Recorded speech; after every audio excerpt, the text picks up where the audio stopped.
Itu datangnya pada saat-saat genting, pada saat keras itu teruji.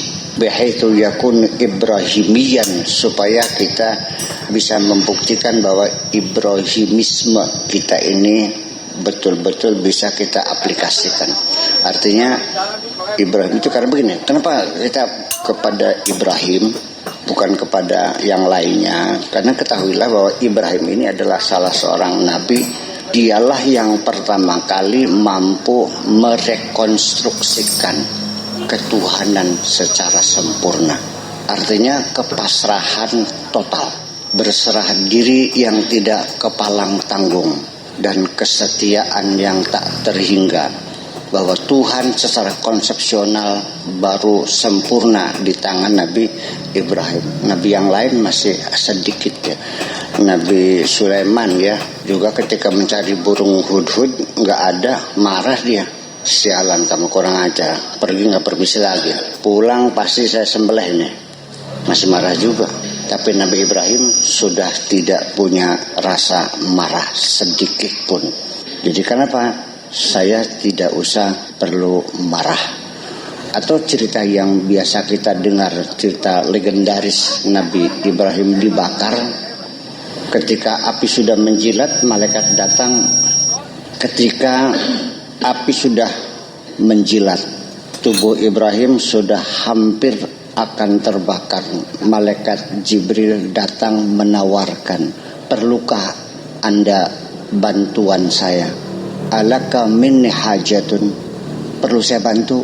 Qal, dia berkata, amma minka fala, amma minallah fabala. Bantuan kamu tidak saya perlukan, silahkan pergi.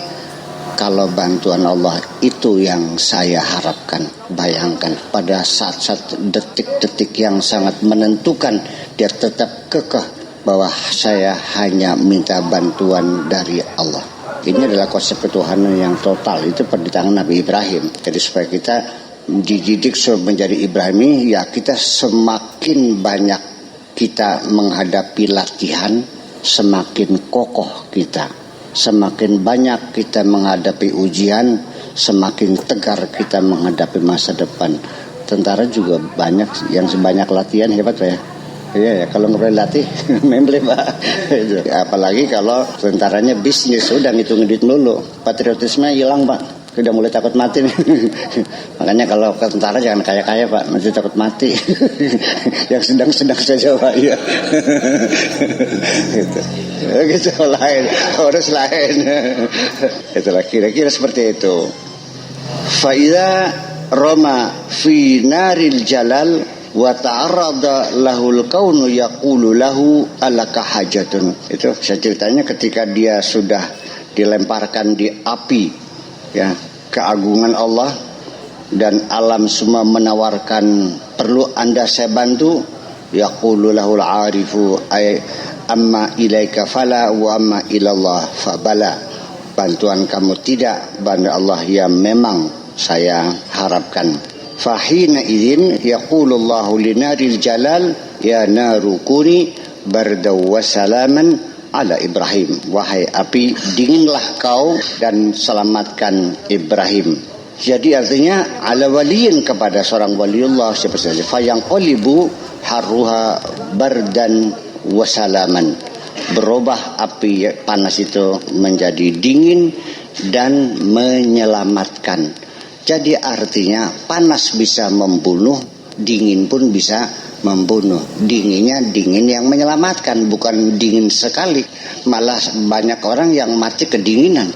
Tercatat kematian karena kedinginan di Eropa musim dingin itu pada saat pecah perang Arab Israel pada tahun 74 ya, yang disponsori oleh Raja Faisal waktu itu, Raja Faisal, Anwar Sadat, terus Saddam Hussein ya, Hafizul Asad, bapaknya Bashar Asad ya, dan Qaddafi. Tambah lagi Raja Arab Muhammad Hassan II ya, Hassan II di Maroko. Itu merencanakan perang total dengan Israel tahun 74 itu, dan tetapi ya akhirnya ya nggak selesai juga sih, karena armada ke-6 Amerika yang ada di Laut Tengah itu langsung mendekat ke Alexandria. Ultimatum, Anda serbu Israel, kami hancurkan Arab seluruhnya. Jadi artinya negara 21 nggak usah perang dengan Amerika, nggak bakal menang. Dengan armadanya saja nggak bakal menang. Ukuran begitu Pak. Ya, armada itu kapal induknya itu 300 pesawat tempur Pak, Tongkat. Tongkat itu pesawatnya kecil, sederhana, tapi dia punya manuver yang sangat tinggi sekali. Jadi bukan hanya kecepatan, tapi kelincahan dia manuver. Kalau Phantom memang tinggi, Mirage 16 juga sama ya. Tetapi dia lembon ya, tidak bisa jungkir balik. Nah, itu makanya ketika perang dengan Libya ya rontok semua ya Mirage. Perancis itu hancur semua, rontok semua. Ya, itu. Kenapa? Pertama ya tentara Libya tidak terlatih, baru belajar pegang senjata canggih, ya kan begitu. Ditambah lagi juga pesawatnya tidak bermanuver, ya akhir-akhirnya yang menentukan ternyata bukan senjata, tapi the man behind the gun, manusia yang di belakang senjata yang menentukan. Itu persoalannya. Nah ini setelah perang selesai malah justru akhirnya yang terjadi malah berekselerasi kepada embargo minyak Arab kepada Eropa. Situ baru orang mengerti betapa nilai strategi minyak yang sebelumnya tidak pernah dimanfaatkan. Dulu minyak hanya komoditas yang biasa tawar-menawar, tapi sejak tahun 74 minyak menjadi komoditas yang paling strategi dunia ini. Berapa yang mati, ribuan orang Eropa yang mati kedinginan karena tidak dipasok dengan minyak dari Arab ini. Itulah termasuk dari situlah lalu Indonesia pun kecipratan rezeki boom minyak itu sejak itu. Maka kita ini nasib baiknya Pak Harto aja. Nasib baiknya harga minyak melonjak, Ibnu Sutowo dia punya kehebatan juga ya, sehingga kita juga merasakan kemakmuran kita pada waktu ada boom minyak itu. Saya kira hal-hal yang semacam itu perlu kita ketahui bahwa dingin juga sama bisa mematikan juga. Makanya ya narukuni bardan, wahai api dinginlah engkau, wasalaman dan menyelamatkan. Di sini yang menjadi persoalan adalah secara fisika, ya kan begitu, bahwa api itu sifat tetapnya adalah membakar. Mengapa pada jasad Ibrahim kok tidak membakar? Karena apinya menjadi dingin.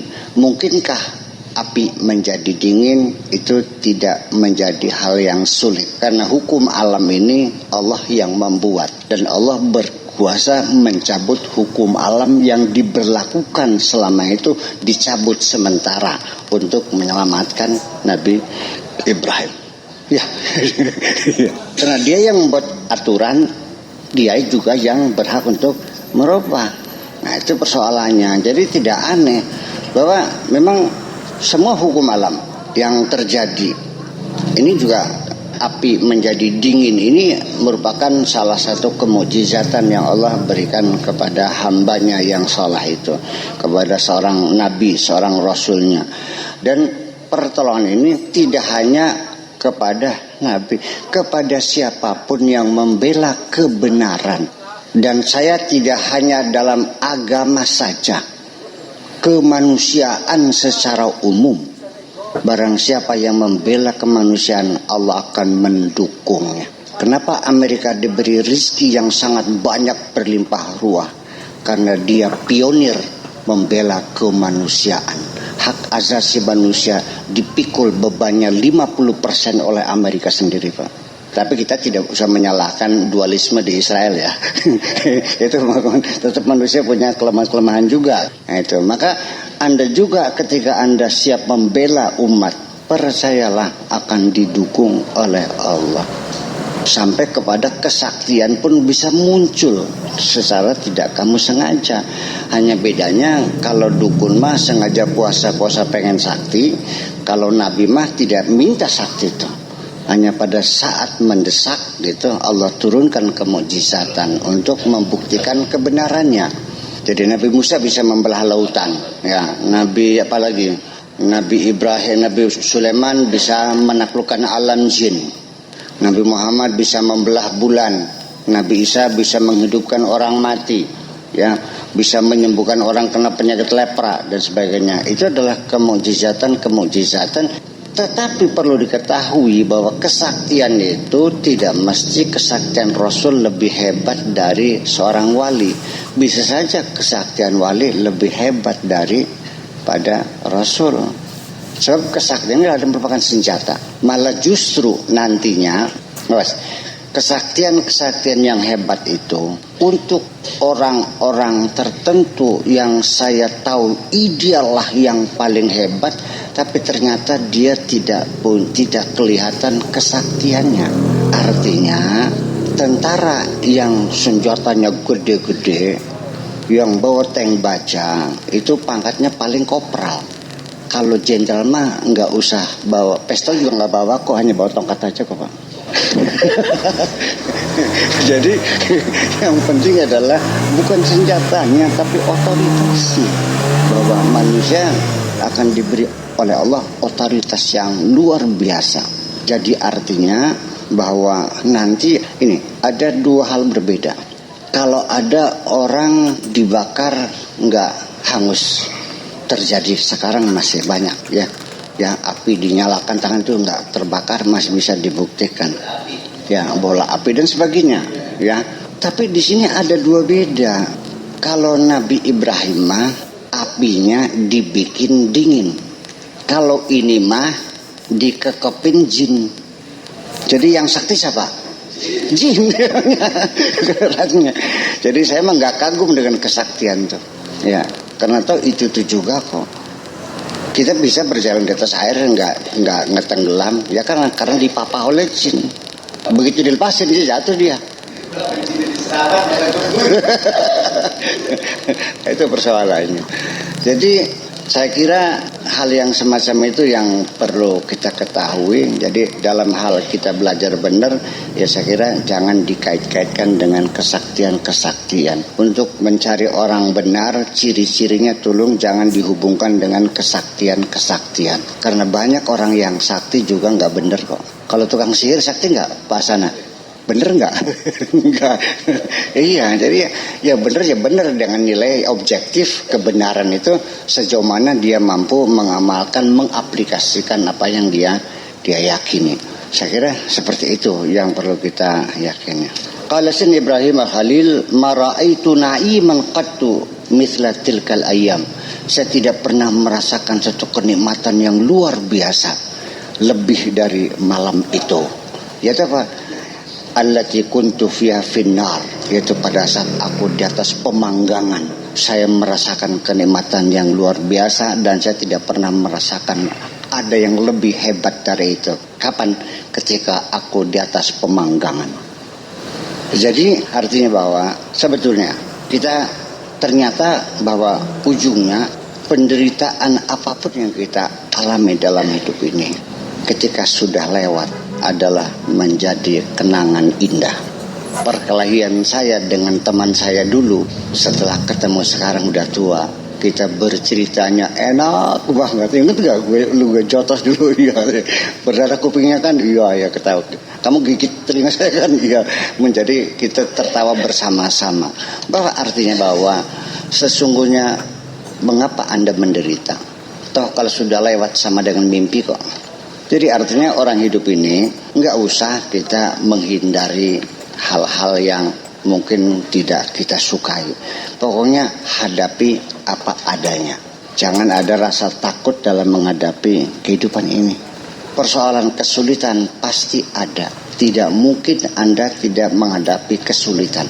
Inna ma'al usri yusra. Inna ma'al usri. Setiap ada kesulitan ada kemudahan, dan setiap ada kesulitan ada kemudahan. Ini dua kali ngomong nih, ini artinya menekankan, nggak main-main, bener pasti itu. Dan namanya taukid lafzi, penekanan secara bahasa diucapkan dua kali. Setiap ada kesulitan ada kemudahan, setiap ada kesulitan ada kemudahan. Inna ma'al usri yusra, inna ma'al usri yusra. Fa idza faraghta fansab. Kalau sudah selesai rampung, fansab, bekerja keras lagi. Jadi secara dinamika ke depan kita bukan semakin santai hidup ini. Jadi semakin ke depan kita semakin harus bekerja lebih keras lagi karena tantangan akan lebih besar lagi. Ini menjadi persoalan tentang filsafat kehidupan kita sendiri. Kita jangan ngelamun pengen enak. Ini kadang-kadang orang menghayal sesuatu yang tidak realistis. Dia bekerja, dia asuransi pendidikan anak-anaknya, asuransi buah dada, asuransi paha, asuransi betis. Kalau Maradona betisnya asuransi ya. Nah, kalau ya siapa yang tetenya besar tuh, yang diasuransikan tuh? Dari Parton. Dari Parton, Melinda bangga pakai silikon tuh. Ya, dari Parton tuh diasuransikan dan mahal jutaan dolar.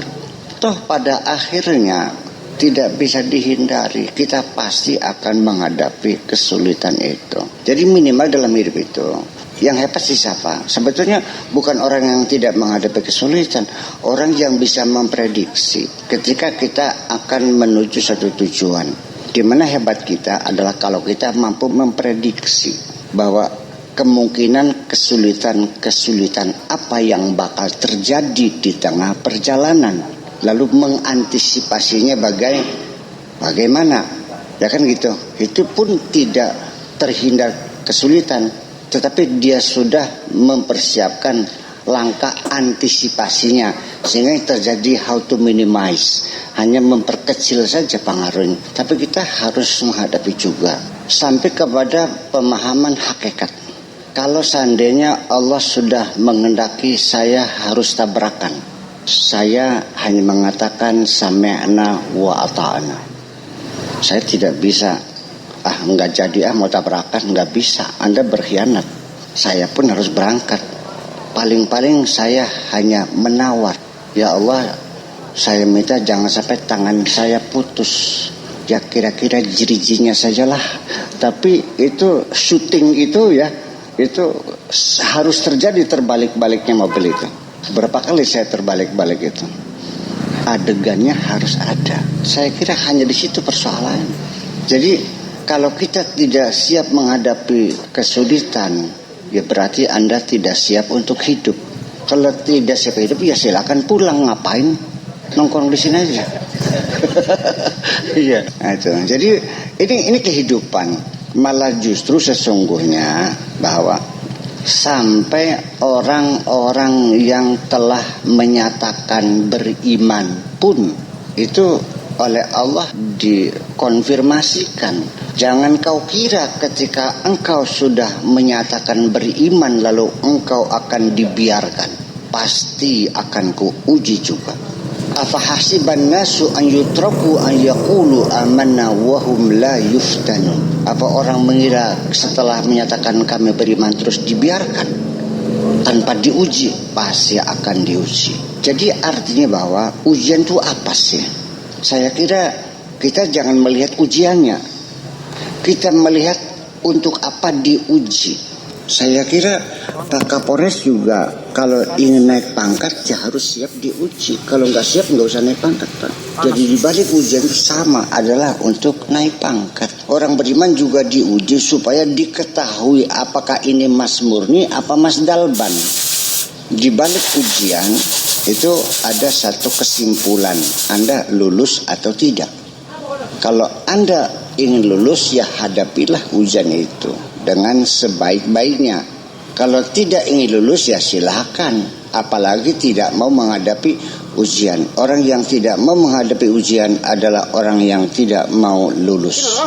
Bahwa semua kenaikan pangkat, kenaikan kelas, mendapatkan gelar sebagainya itu melalui proses ujian dulu. Maka ujian adalah merupakan kelengkapan dalam kehidupan ini yang tidak bisa dihindari. Dan nanti di akhirnya ketahuilah bahwa nanti yang hebat itu adalah bukan orang yang berhasil.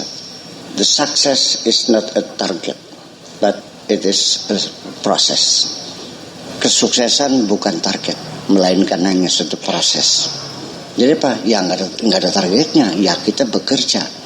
Targetnya apa? Ya nggak ada targetnya. Semuanya dalam proses. Nah, setelah kesuksesan ini harus disusul dengan kesuksesan lain, bukan sudah berhenti. Dan selamanya kita akan diuji sampai detik-detik terakhir kita menghembuskan nafas pun kita akan diuji. Ini menjadi persoalan sangat mengerikan sekali sesungguhnya. Nah, jadi yang perlu kita ketahui bahwa imtihan atau bala atau musibah atau fitnah itu bervariasi.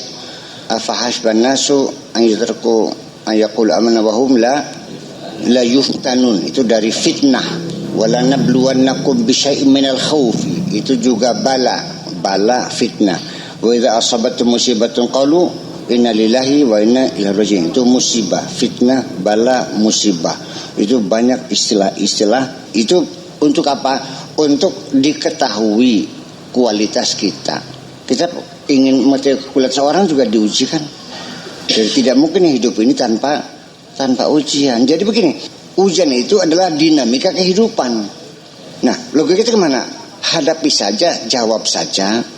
Kalau tidak bisa, tinggal lapor kepada Allah. Ya Allah, kami tidak mampu. Selesai kok. Kenapa? Ketika kita sudah lapor tidak mampu, selesai. Karena tidak mungkin Allah memaksakan kita, menugaskan kita di luar kemampuan kita. La yukallifullahu nafsan illa wus'aha. Ini modal kita pertama. Ketahuilah bahwa kita masing-masing punya kapasitas berbeda, punya potensi berbeda. Allah akan mengujinya pun disesuaikan dengan potensi, kapasitas dan kemampuan kita. Kalau tidak mampu, laporan, ya Allah tidak mampu. Itu selesai. Tentara juga begitu. Perintah, laksanakan. Siapa? Laksanakan. Lapor dong. Lapor. 5 sukses, 5 gagal. Selesai. Jangan lalu gak datang-datang lagi. Gak laporan. Ini bisa dipukul nih. Nah ini, yang salah itu kita gak pernah lapor.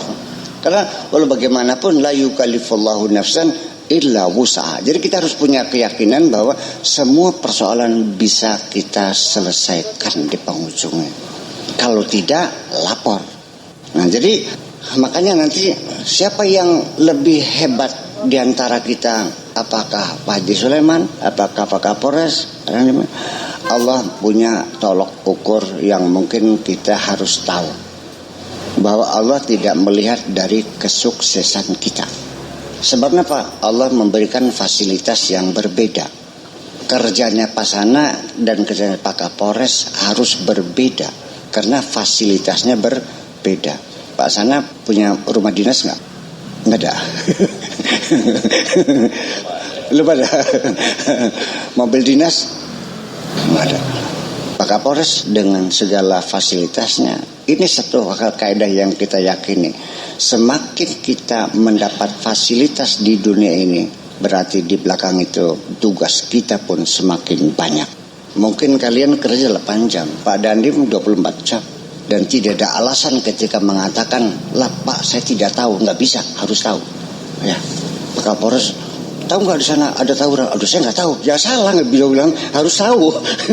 Kenapa? Karena diberi fasilitas yang memadai. Nah makanya kita yang miskin nggak usah melihat orang kaya. Artinya dibalik Anda tidak ada fasilitas, Anda diberi tugas yang ringan-ringan saja. Alhamdulillah. Kenikmatan, ya itu begitu kenikmatan. Sebab nanti pada ujungnya kita kembali kepada hati kita juga. Apakah Anda yakin bahwa kalau fasilitas banyak hidup kita lebih bahagia? Orang yang sawahnya 100 hektar dengan yang orang bau setengah. Orang bau setengah itu bukan 2 hektar setengah, bau nilaro bertengah ini tengah. Artinya nggak punya sawah itu. Mana yang lebih bahagia? Belum tentu. Saya sering berkata, enak mana makan sate sama ikan asin? Tapi giginya sakit, enak. Makan sate tapi giginya sehat. Jadi akhirnya kesimpulannya, yang enak itu gigi sehat apa sate? Nah itu persoalannya. Jadi saya kira persoalan kebahagiaan tidak ada kaitannya dengan materi. Kebahagiaan saya menduga lebih erat dengan faktor kesehatan dan kepasrahan diri kita kepada Allah. Kita selalu memuji Allah, apapun fasilitas kecil, besar, banyak, sedikit, ataupun tidak diberi fasilitas, tidak ada cara lain kecuali kita memuji Allah. Alhamdulillah. Dapat uang banyak Pak Dandim, alhamdulillah. Dapat uang sedikit Pak Kapolres, alhamdulillah. Nggak dapat duit Pak Sana, alhamdulillah. Duitnya hilang Pak Masudi, alhamdulillah. Semuanya menjadi alhamdulillah. Semuanya menjadi nikmat. Kita selalu memuji Allah dan berterima kasih kepada Allah. Karena dibalik duit, dikasih duit banyak ada sesuatu, dikasih sedikit ada sesuatu, tidak diberi ada sesuatu, diambil pun ada sesuatu. Sehingga kenapa kita menangis, kenapa kita sedih kembali? Karena kita punya praduga yang buruk kepada Allah. Kalau mobilnya Pak Sana yang butut saya ambil, saya ganti yang baru, mau nggak? Kalau paham pasti mau, kebanyakan nggak paham.